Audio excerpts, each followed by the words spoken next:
தினமொரு வசனம்.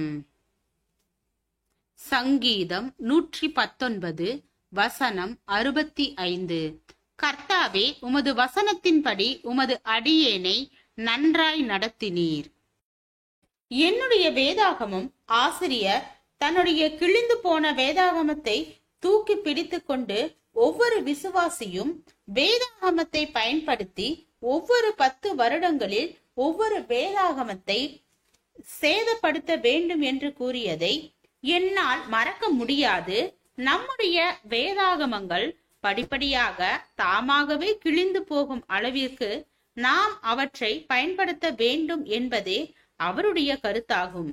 அவருடைய அறைகூவல், பாவத்தினால் சேதமடையாதவன் சேதமடைந்த ஒரு வேதாகமத்தை பெற்றிருக்கிறான் என்ற உண்மையையும் எனக்கு நினைப்பூட்டுகிறது.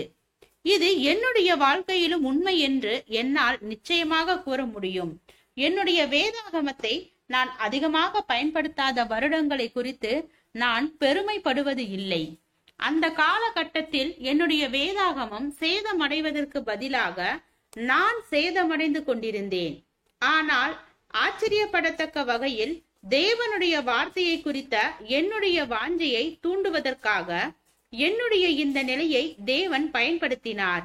தேவனுடைய வார்த்தையில் நிரம்பியிருக்கும் சத்தியம் கிரியை செய்கிறது என்பதை அவர் எனக்கு நினைப்பூட்டுவதாக ஒரு நாள் நான் உணர்ந்தேன்.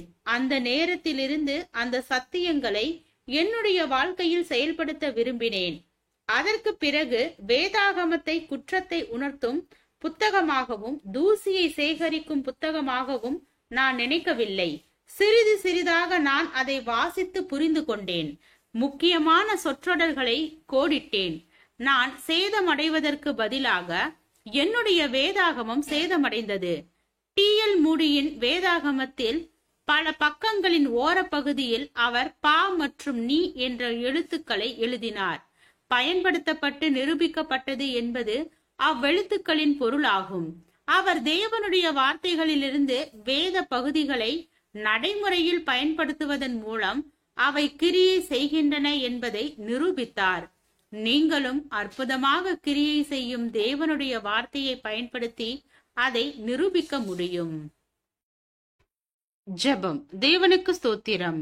தேவனே, நாங்கள் எங்களுடைய வாழ்க்கையில் வேத வார்த்தைகளை பின்பற்றி வேத வார்த்தைகளுக்கு கீழ்ப்படிந்த பிள்ளையாக வாழ கிருபை பாராட்டும். ஆமென்.